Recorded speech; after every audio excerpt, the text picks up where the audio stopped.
think the recovery period is just completely just like brushed over. Like, I think everyone just kind of forgets that you literally have this alien. Like babies look like aliens when they come out, right? Don't they? Like, I don't know how many people are like, oh, your baby's really cute. They all look the same. People just step on the scale and they're like, oh my God, 10 kilos. I'm like, it's not 10 kilos of fat, hun. You need to chill. Like, you've got a baby in there. And then people are like, oh, it's 6 weeks. You can go back to exercise now. If I'd gone for a run at 6 weeks, I would have just weaved the whole time I was running. Hello and welcome back to another episode of Jill Spills. This week we're going to be spilling the tea on pre and postnatal fitness. Today I am joined by the very lovely personal trainer, Felicity. Hi. Hello. Woo, that was exciting. We're not going to say how long we discussed about doing that intro.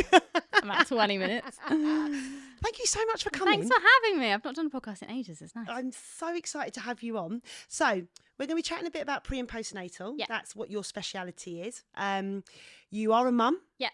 Nearly two. Almost two, yeah. Almost two. And you actually qualified as a pre and postnatal specialist. Yeah. Before you even had the bubba. A long time ago, yeah. A long time ago. So this is something you're fully aware of before having your own Yeah. child. But obviously you started as a personal trainer. Yeah. So where did it all begin? Why fitness? I feel like this is like quite a typical PT story, but I went to dance school, finished dance school. I worked at Disneyland, which was like the dream job, like always wanted to work there. And then I finished, went to a couple of auditions and I was like, do you know what? I'm not feeling it anymore. And it was one of those things where I was like, what do I do now? And I think most people that I know that have danced have kind of gone the fitness way just because it's like a bit of a natural progression, I suppose. If you don't dance anymore, you either go corporate and disappear from it or you go into PT. So yeah, that's kind of how I ended up as a PT really. And then I dipped in and out of it for a few years. I went and worked in Ibiza, like kind of had a good time. And then I came home and I was like, right, let's kind of get to it. What was you doing in Ibiza then? Just... I worked at beach clubs, like restaurants, was waitressing. Nice. I honestly had the best 3 seasons ever, but honestly, it has a shelf life. And, and you're like, I could think of nothing worse than going back now because I'm old. Like, I'm not even that old, but like, I would feel old compared to like brand new 18-year-olds. Even my last season, I was 24 my last season, and there was like 18-year-olds I was working with, and I was like, okay, I'm going to go to bed now. Yeah, Mum's it's like 9 o'clock. Home. I'm like, oh God, I'm out a bit late tonight. So yeah, and then I left and then I came back and I was going to PT. It's an interesting one actually because I was going to go and PT at a gym quite near where my mum lives or where I grew up. And I went to this gym, went for an interview and the guy was like, sorry, unemployable. And I was like, what? And he went, no, sorry, you've jumped around too much. And I do have one of those CVs that's like, because I used to do like promo work as well. So it'd be like, a weekend here and there, but how do you write that on a CV? Yeah. Like, I can't do a normal CV of you've worked here for 5 years, and because I never did. Like, doing season work, you work somewhere for 6 months, then you either work somewhere else for 6 months, or my dad lives in Australia, so I travelled. So I always had a CV that was like dotting around loads, and it would be like, oh, okay. So he was literally sat there and he's like, sorry, you're unemployable, you look very unreliable. And I was like, okay, well, I've told you I'm not going to do any more seasons. Yeah. And I do appreciate that, yeah, when you're an employer, maybe you're like, oh, okay, she's a bit of a flight risk. But I was like, no, I'm back. Like, I'm ready to you're also being honest. Kind of have a career. And he was like, no. And I just thought, okay, I walked out, sat in my car and I was like, now what? And then I was like, I'm just going to move to London and hope for the best. So, yeah, I literally moved maybe 2 or 3 months after that happened and then got a job in a studio in Clapham Junction and was just training clients just that I got off Instagram or just like word of mouth. And it just kind of went from there, really. But then it ended up that all of my clients were either pregnant or were trying for babies or had just had kids. Right. So I was like, okay, they're asking me these questions and I can like guess the answers, but I was like, I should probably get a bit more of an education for this just in case like someone asked me something and I'm like, I have no idea. Sorry. Well, I think with as PTs, it's very a basic pre and postnatal is what we learn, isn't it, as well? Which, as you say, is just the basic stuff. But when you start delving more into it, I think you do have to start delving into it yourself a little bit more. Yeah, and I think I never wanted to be a PT that someone asked me a question I either didn't know the answer, or I'd be like, if someone asked me something I didn't know, I'd be like, I'll come back to you on your next session with the answer if I don't know right now. But a lot of the pregnancy ones, I was like, I really feel like I should know this. Yeah. Not just because I was a female, but also just because I was like, they're trusting me and I'm training them and they're pregnant and they're asking me something and I'm like, I think this might be the answer. Yeah. But I'm not fully sure. So let me go and check. So I just thought, do you know what, if I go and get the qualification and I think when you get the qualification, you have to carry on learning after it as well. Like, especially when I was pregnant with Harry, like I learned so much more being pregnant than actually just reading about it. Yeah. Does that make sense? Yeah. So yeah, that's kind of how I ended up there, really. But then, yeah, before lockdown, I went fully online, and then lockdown happened, and then here we are, still just online now with a child in tow. So with that transition of then moving and becoming a mum yourself, Yeah. how did the pre and postnatal, like the look of it all change significantly for you? Like, as you say, you were experiencing it more firsthand. Yeah. So did you notice things that probably that are not put out there enough? I think so. The big thing, I think, is the fact that first 12 weeks, when obviously everyone keeps it a secret, no one really knows. And I found it really difficult because at the time I was pregnant, I was making content really consistently, but I did not train. I maybe trained 3 or 4 times the first 12 weeks because I wasn't sick, but I was so tired. There's all these women that are obviously going through this, but no one's said anything to anyone. I remember when I went back to the gym, a couple of the PTs were in there, and one of the guys was like, "I've not seen you for ages," and I was like, "Oh, I'm pregnant," and he was like, "Oh, I did guess because you just disappeared," and I was like, "Oh, okay," but he was like, "It's unlike someone like you to just." Luckily, I had enough content made that I could still post things, and no one would really clock on what was going on.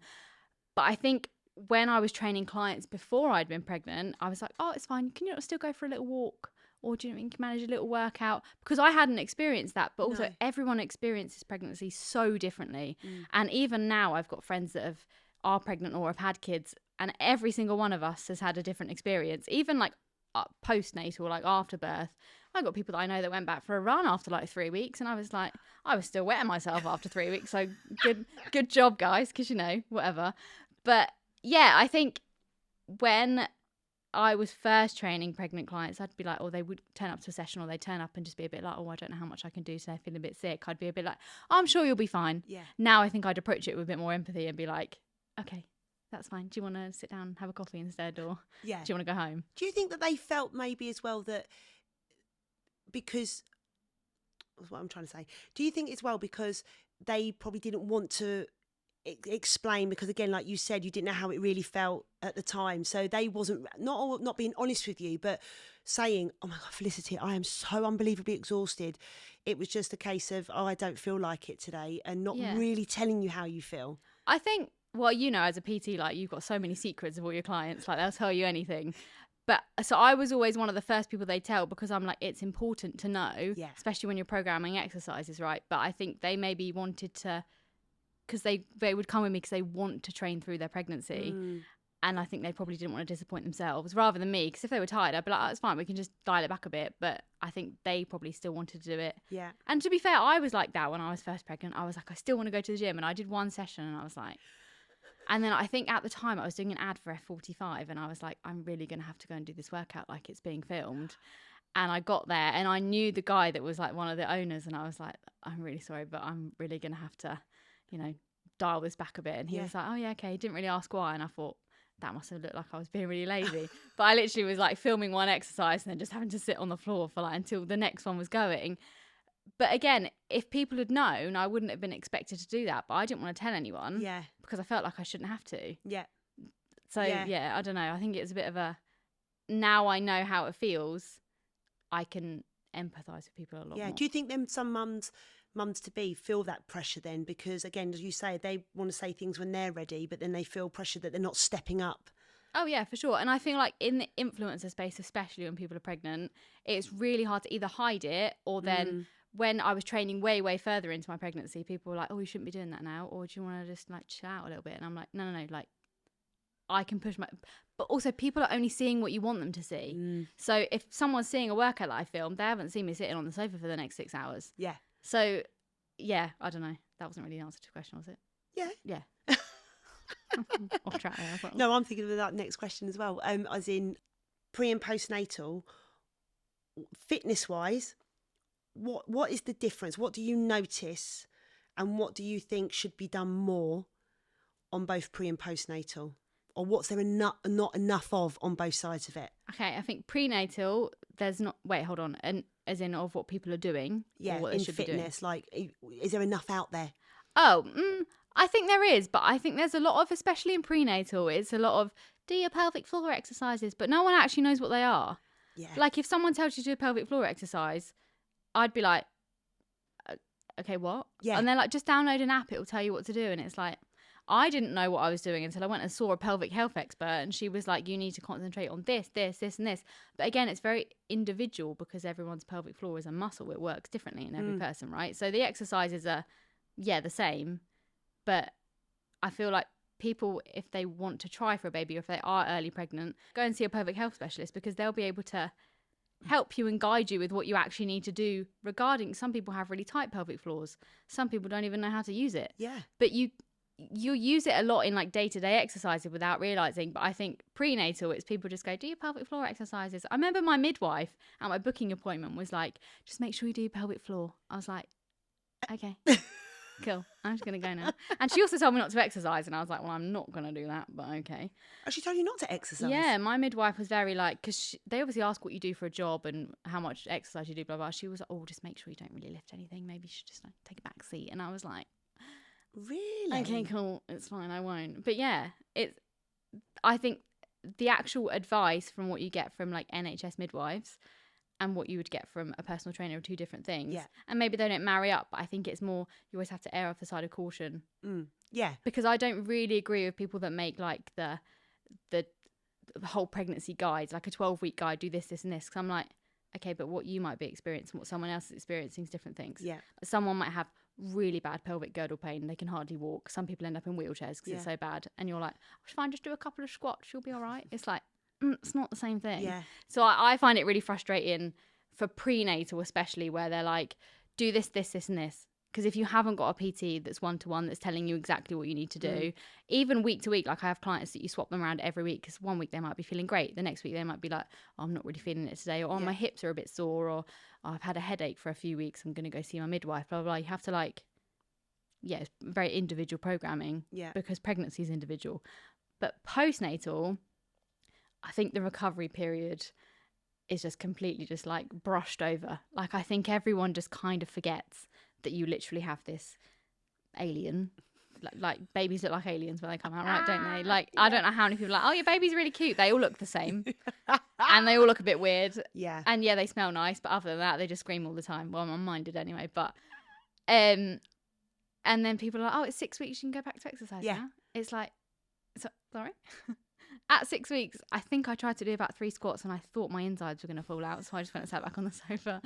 I was like, oh, I'm all right for that, thanks. And then people are like, if you have a C-section, it's 12 weeks. I'm like, okay, but what? It's 12 weeks because it's meant to be 2 weeks for each of the layer of skin it goes through, right? But after 12 weeks, the scar and your tissue might be healed. But what about any internal things? Like I was very lucky. I didn't have a C-section. I had the exact birth I wanted, but my recovery was months and months longer than I ever expected it to be. Right. Purely because the state said you should be fine after 6 weeks. Yeah. I mean, my check at 6 weeks from a GP, I felt like I went and he basically asks me if I'm having any suicidal thoughts. I say no. And he was like, okay, no problem. And I was like, are you not going to... Sorry, what? Mm-hmm. And I was like, and they obviously check over your baby as well. And then I just kind of left and I was like, what just happened? Was that it? Like, are you not going to check any stitches? Are you not going to check what's going on down there? And basically asked him if I was okay. And I was like, yeah. Wow. Because what am I supposed to say? Like, no, I'm not having suicidal thoughts, but I've got a whole other list of problems that I need answers to. And my health visitor came on like day... What do they come on? Day 2, day 5 and day 10 or whatever it is? Yeah, something like that, yeah. And the one that came on day 5 was like, how you feeling? And I was like, yeah, I'm a bit tired. She was like, yeah, you'll be fine. And I just felt like it was a whole tick box exercise. So I ended up going to a private pelvic health specialist who was the same one I saw prenatal. And she was like, oh, yeah, I really wouldn't start exercising now. She was like, you've got this, this and this. I won't go into messy details, but I basically couldn't hold a wee. Like I kept weighing myself because my pelvic floor basically took an absolute battering because he delivered really quickly. Right. But I wouldn't have known that from that GP check. So I would have been like, oh, 6 weeks. He said I'm fine to exercise. Okay, I could have gone and absolutely... If I'd gone for a run at 6 weeks, I would have just weed the whole time I was running. But because he'd have told me it was fine, I would have been like, okay, that's fine. But I think you get to your 6 weeks, and a lot of people, especially clients that have come to me a bit further down the line, maybe like 6 or 7 months, are like, oh, I got told I could exercise after 6 weeks. And I'm like, did you have a mummy MOT? And they go, and what's that? And I understand that I'm in a privileged position to be able to pay for the private care, but where is the care from? Yeah. Like, I think it's bad enough that you have a child and then 6 hours later you're sent home. Yeah. Like, hello. I know that's what do I do? That's phenomenal for me. I mean, when I had my two, I had both C-sections. Yeah. That's why I'm fascinated when you're saying about the C-section. And I pretty much stayed in for a week. Yeah. Like for both. I know C-sections, but even now with C-sections, It's like I think 3 days. it's like 3 days, Yeah. and that's it. And I go back to think when I had those C-sections to go home after. Hell no. But you wouldn't be able to do it. Like, some of my friends have had them and they can't even like walk up the stairs. If their partner has to go back to work and they've got to walk up the stairs, or you can't drive for, what is it, 6 weeks after a C-section? Yeah. Well, then they have to do things because they might be on their own if they've had to go back to work. So, yeah, I think the whole system's, that's a whole different subject. That's not really to do with training, but yeah. No, I think it's fascinating. I think that actually needs to be brought up because someone like me who has had kids years ago, I, in my head, assumed that's changed. It's evolved over the years because medicine's evolved over the years. Yeah. And yes, it is great that in one respect you can go home. I mean, I agree. I think 6 hours after having a baby is too soon. You are just like whirlwind, aren't you, right? Harry was born at 8:40 p.m. and I was home in our house at 9 a.m. the next day. I mean... and it was like... And then I didn't sleep that night because I was like, what do I do with him? Yeah. Like, hello, do I hold him? Do I put him on the bed? Like, I literally have no idea. And I remember at one point he was like really, really crying and I pressed the call bell and the midwife was like, oh, he probably just needs to burp. And I was like, well, okay, well, I don't know how to do that. Like, help me. And she was like half laughing. And I was like, I don't know what's going on here. Like, everything's very numb still. I don't know what's going on. I'd had a shower, but like, I don't know. I feel like there's that section. I don't really remember it either. Like maybe the first like 3 days because you're so tired. Yeah. And I don't think I slept maybe for the first week because I was so worried about just leaving him by himself. Yeah, I was like, what if he gets lonely just hanging out on his own asleep? That's actually so cute. And like, but you are like that. Yeah, but in the middle of the night, both of us would be like, oh. And like that first night when you get home and you've just got this screaming. He cried a lot, but he had really bad tongue tie that wasn't diagnosed till like way later on, which if I'd have known that, he probably wouldn't have cried as much. Yeah. But I remember we were like hair drying the bed sheet because maybe you didn't want to lay on the cold or like putting extra layers on him because he might have been cold. Or when we first took him out in the pram, he definitely didn't have enough layers on. But I wouldn't have known that because also no one told me how much you sweat after you give birth. Yeah. So hormones, I was always hot. So I was like, if it's one more layer than me, I'm wearing a t-shirt. So if he's in a t-shirt and like a cardigan, that's one more layer, not remembering that I'm absolutely burning up, right? Yeah. So, yeah, I feel like from that perspective, bringing it back to training, after you've thought about that first, let's go 3 or 4 weeks of your baby's life, because you don't know what's going on. Yeah. No one sleeps well. And even if your baby sleeps all right, like, you've got it good, do you know what I mean? And then you're expected to go back to exercise, but why? Because you think you should be exercising. Yeah, that's so good. Or because society thinks you should be exercising, or because your GP's been like, oh, it's fine, you're good to go now. Yeah. And a lot of people are like, oh, I've had a baby, I'll start exercising now, and they've never exercised before. You're like, trust me, that is not the time. Yeah. Like, wait at least 6 months, a year down the line, go for a walk. Like, people really disregard how good walking is. Yes. And they're like, oh, but I want to do some exercise. And I'm like, did you go outside today? Did you get some fresh air? You don't have to go for a run. Just take your pram out and go for a walk. Go for a walk, yeah. Whereas, yeah, it's a good time for a baby nap. Just keep walking. It's fine. Do you feel now from your experiences, especially the after bit, like you say, just doesn't get highlighted enough, is it really driven you more now with your clients to really highlight the after? Oh, yeah, for sure. Like, I won't, some clients will have like, I'll always contact them maybe 3 or 4 days after they've given birth, say congratulations, blah, blah. Usually they send me a cute little newborn photo. And and then I'll just check in and make sure they're all right. And then I'll be like, cool, I'll message you at 6 weeks and see how you're feeling. Depending on the type of birth, maybe I'll leave them till 12 weeks. It depends. But even then, sometimes they will come back and be like, well, just for some information of like, what can I do? Or what would you suggest?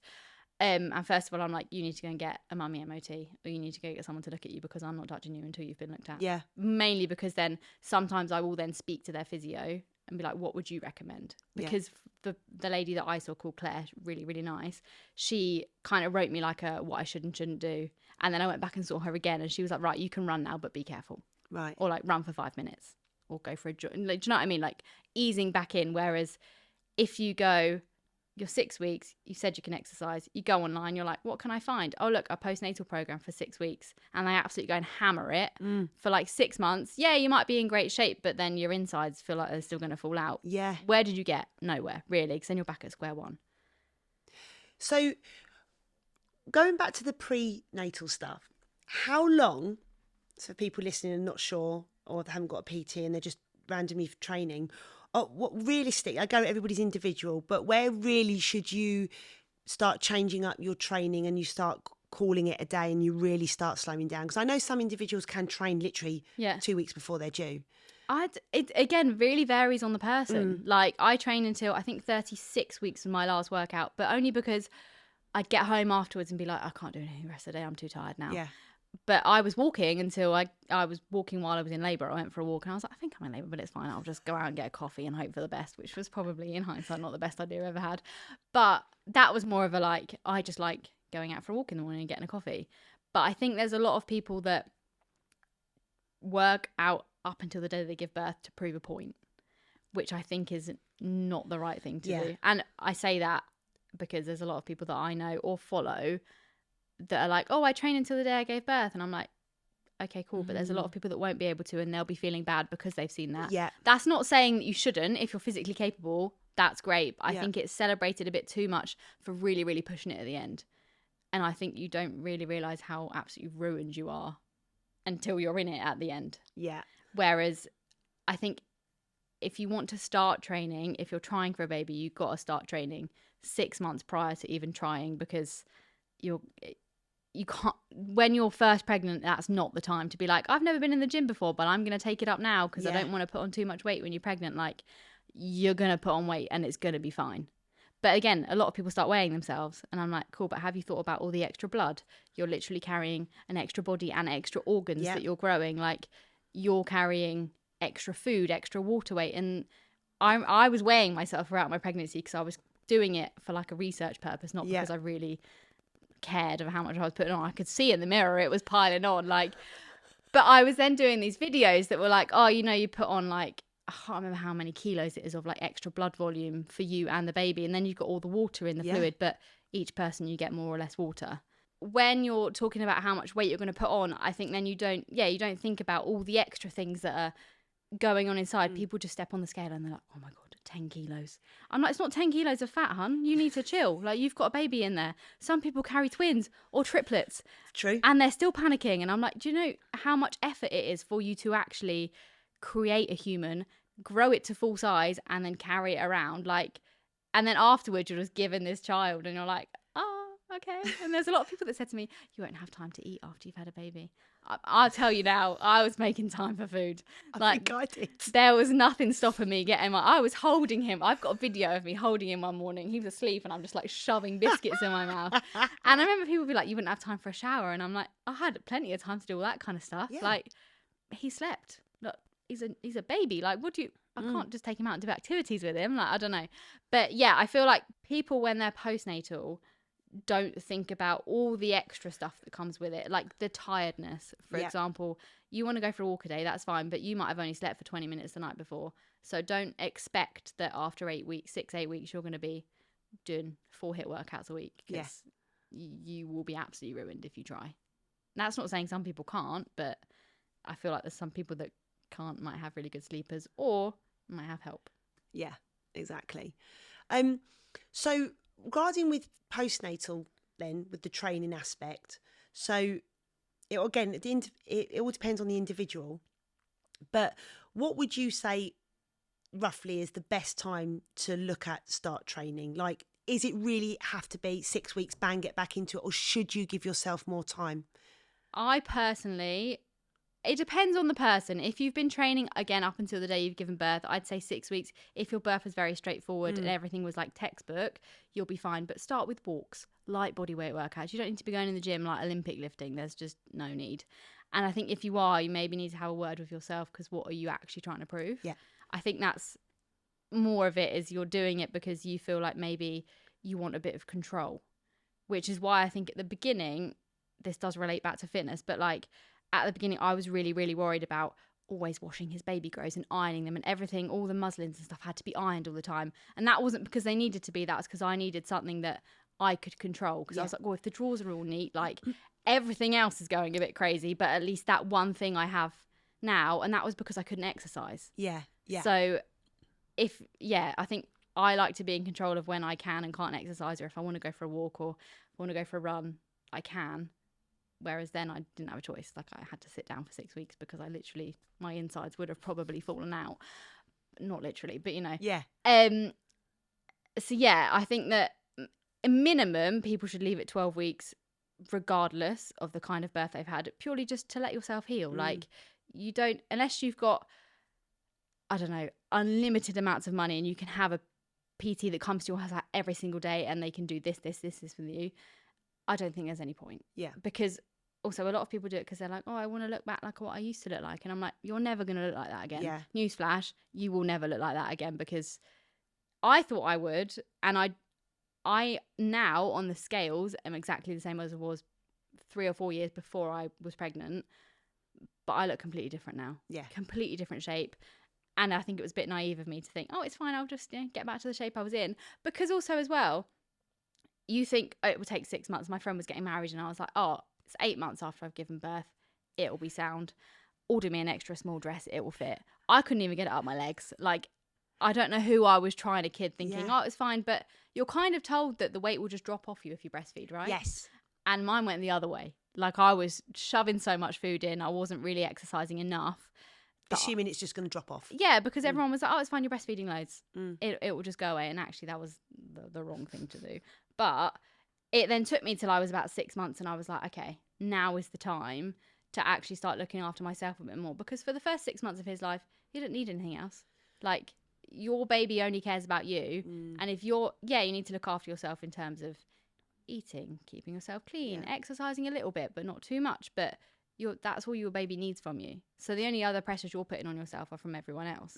Whereas I was like, I need to lose weight for this wedding. I'm going to do this, this and this. And actually when it came to it, I was like, cool, well, there's nothing I can do now, is there? So looking back on that little stage of doing that, did it really affect you mentally? Like, did you, now looking back, think, oh my God, what was I doing? Like, how do you feel about yourself trying to think that you were trying to be in a size that you should have been, and trying to, like, was you actually trying to as well get really skinny, or again on the assumption of I'm going to lose it anyway? No, I actually think I thought I was a lot thinner than I was. Right. Which, if I look at, I was taking pictures pretty much like transformation pictures all the way through, and I look at pictures now of what I like maybe 6 or 7 months afterwards, and I was like, oh yeah, I'm back in my old leggings. I'm like spilling out of them. Should have just bought a bigger size, but I was kind of in denial that they didn't fit. Yeah. Whereas now if I put them on, I'm like, oh, okay, yeah, that's actually what I'm supposed to look like. But I think I was just in this like kind of bubble of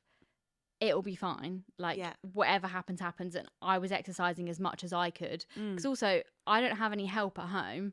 I didn't have the time to go to the gym. I was doing home workouts, but I didn't really enjoy home workouts. They kind of reminded me of lockdown, and I just didn't really like it. So other than the occasional run and maybe two-ish gym sessions a week if I had the time, I wasn't really working out. I was literally just walking. So I couldn't have expected anything else because I wasn't putting any effort into it. But because I couldn't. I didn't have time. I didn't have the help. So I don't really know what I was expected to do. So the amount of people that are like, oh, you've got your body back. And I'm like, yeah, but it's almost 2 years down the line. And I live around the corner from a gym now.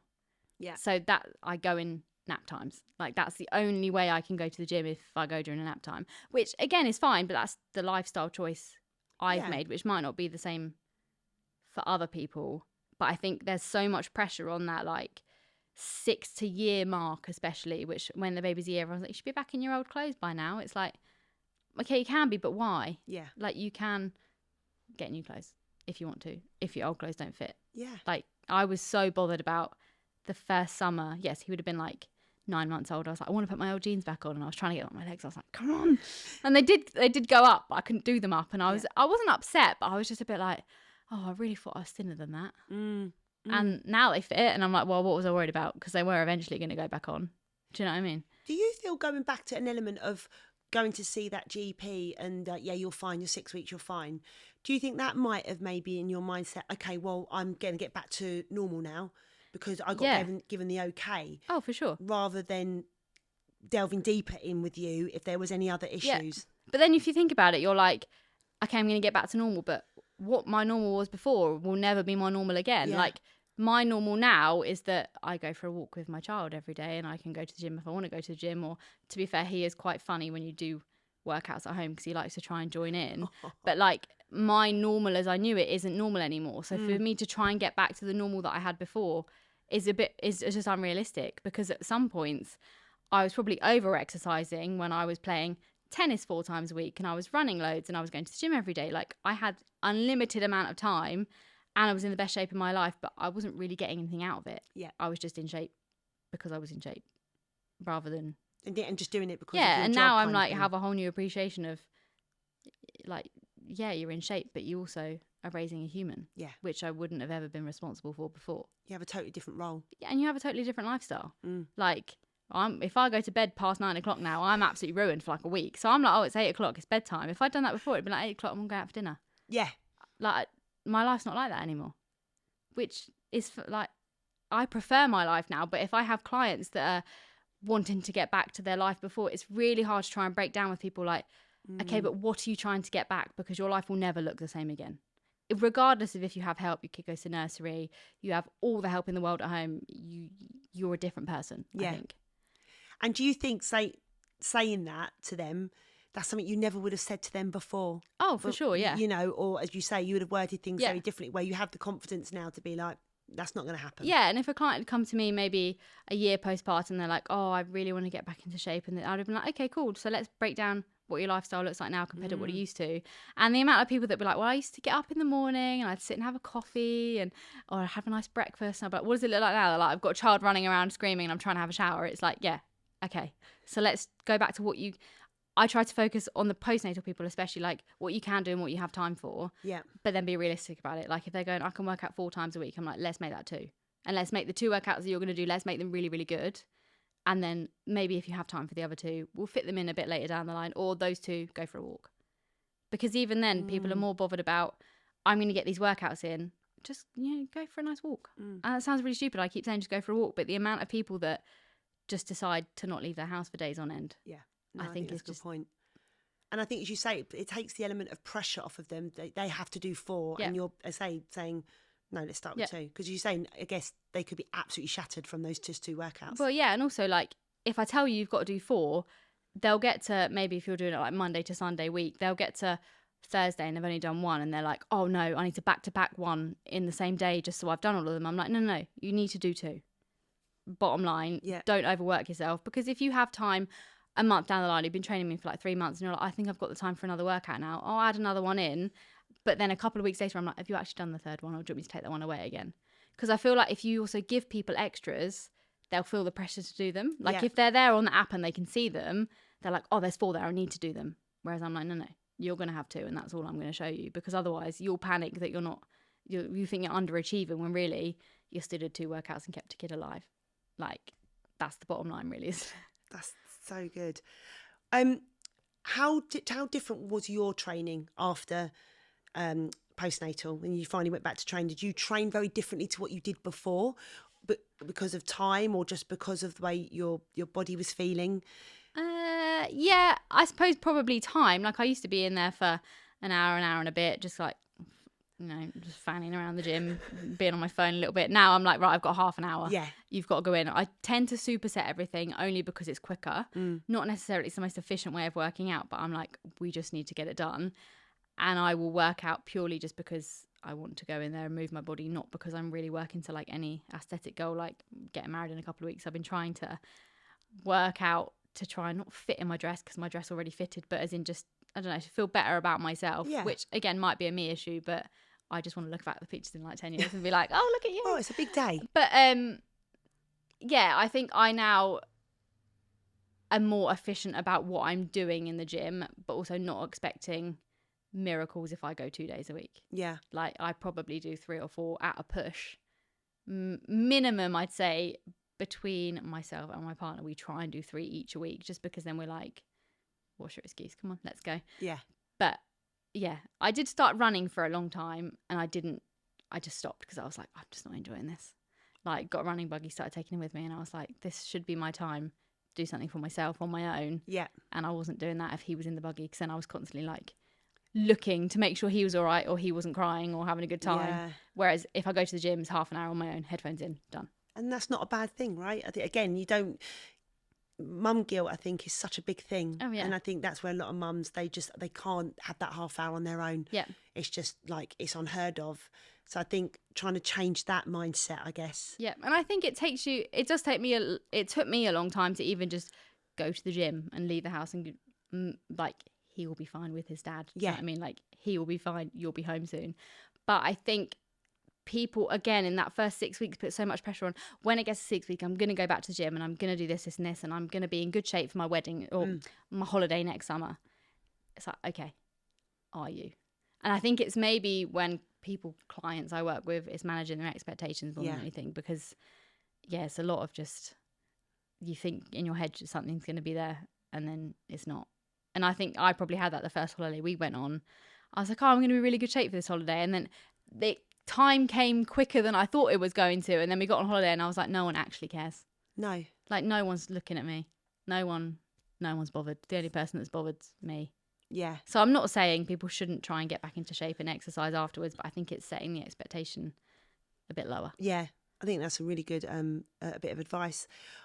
For someone going back to that GP, what would your advice be then if someone went in and they got the okay for that 6 weeks and they were like, fine, but they didn't feel okay, like you said yourself, you kind of like, you didn't even think about it at the time. And that person's like listening, or someone's listening thinking, that's how I felt. They're just, I don't know how far postpartum.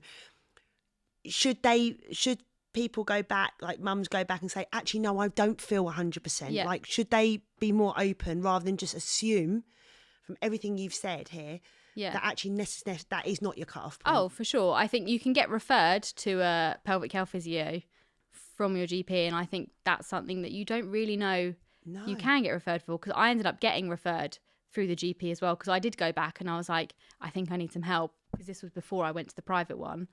But the referral came and it took months, which again, what can you do? But you can push for a referral, and I'd say if you can afford it, and mummy MOTs aren't that expensive, and you're investing in your health at the end of the day. Like, you're investing in, if you're going to have more kids. If I hadn't done something early on, I would have really struggled if I was going to have another baby, I think. Yeah. Because my whole body was like, what's going on?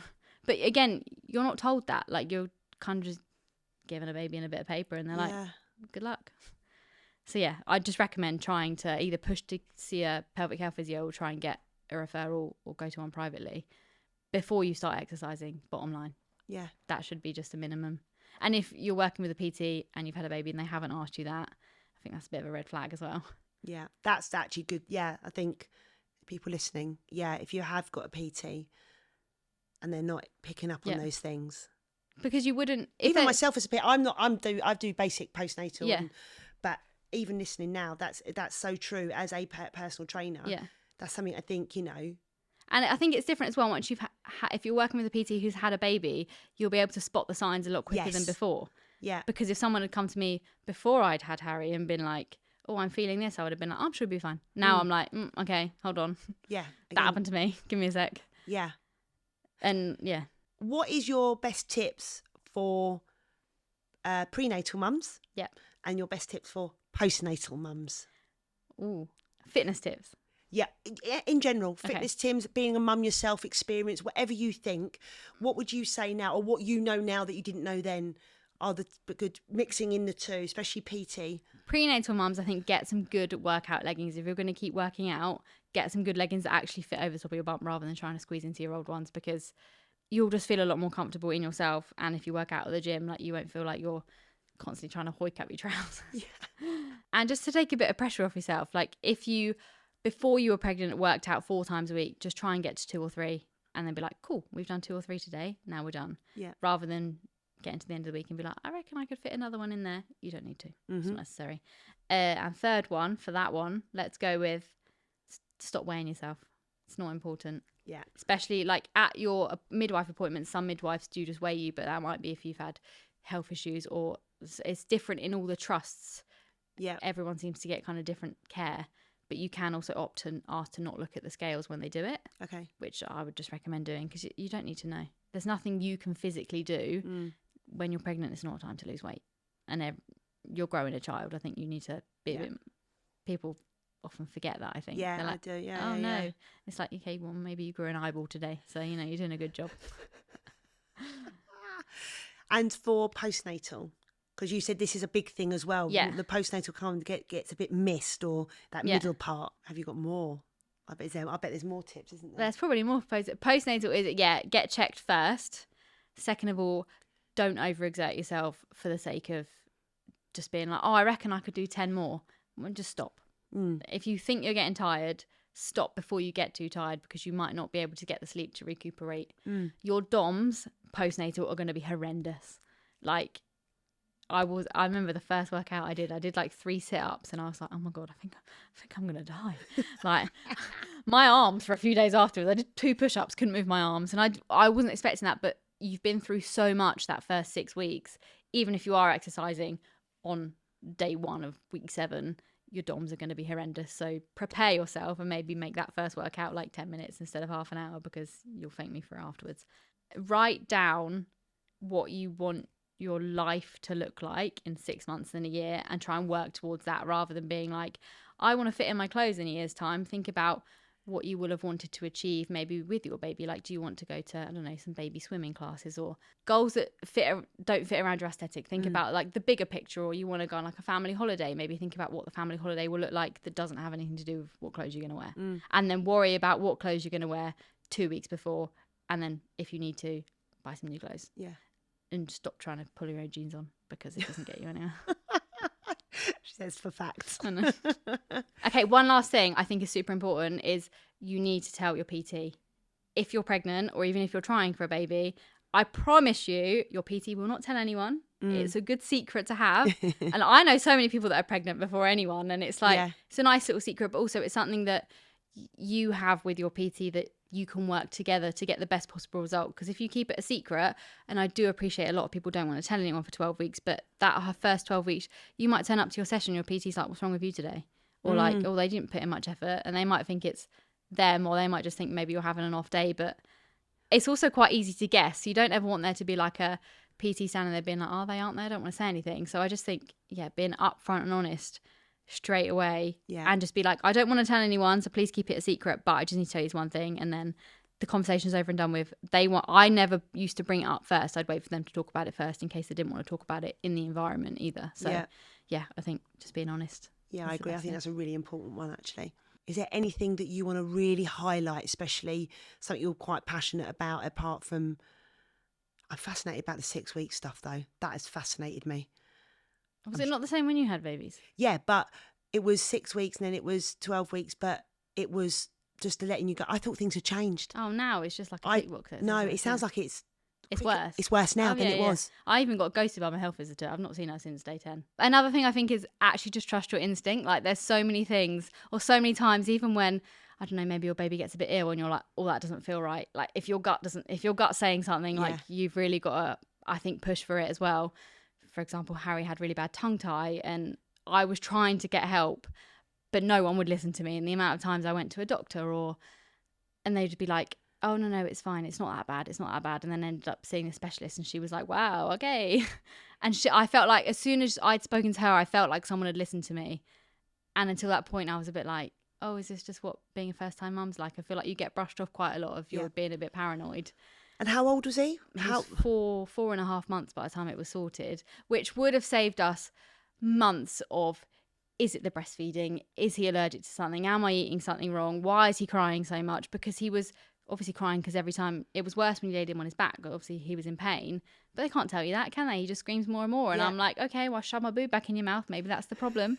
But then that was making it worse, because then he's taking more air in. And it wasn't until I saw this tongue tie specialist, and she was like, oh, yeah, okay. Why did you not do something about this sooner? And I was like, I messaged my health visitor on day 10 and was like, look, I think there's something wrong. Please, can you come and have a look? And she just never replied. And I just think, maybe I got let down in the care, and maybe I should have pushed more. But also, I didn't have as a first-time mum, I just didn't know. I just thought that's what it was like, and that someone eventually would come and help me, which maybe is a bit naive on my part, but I was a bit like, oh. No, I don't think it is naivety. I think when you are a first-time mum, I think we've had this conversation off air of the fact that I'm surprised at how things are very different. Yeah. So things seem to be done, as again, a lot quicker. You're in and out of hospital a lot quicker. You're signed off a lot quicker. Yeah. Which, being a mum, obviously my daughter's nearly 25, so we're talking from 25 years ago to here. Yeah. I would have thought things were very different. So being a mum for the first time, I would say personally, and know for yourself, is hard. Yeah. So you go by what every professional person tells you. May that be, I suppose, a doctor, a GP, as you say, even some personal trainers. They're just, you go by what you're told. Yeah. Do you think it really should be put out there a lot more on the reality of all of these issues that obviously are going on? Yeah, but then I feel like when you try and share the reality, there's a lot of people that are like, oh, yeah, but there's women that give birth in trees.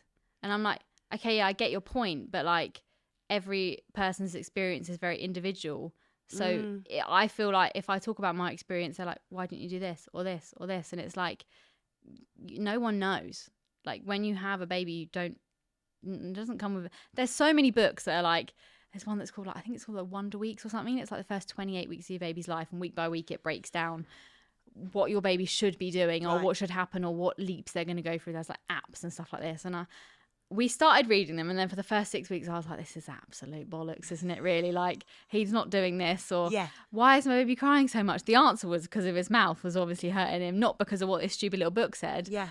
But we read so many books when I was pregnant, and actually my advice would be just don't bother reading them. Like, every child is so individual, there's no point. Like, you're just wasting your time. Read a better book instead. And I guess if you're going to get a professional advice, if it's something that you're not, as you said, your gut feeling, push for it. Yeah, at that 6-week check, I really should have turned around and been like, okay, but can you help me?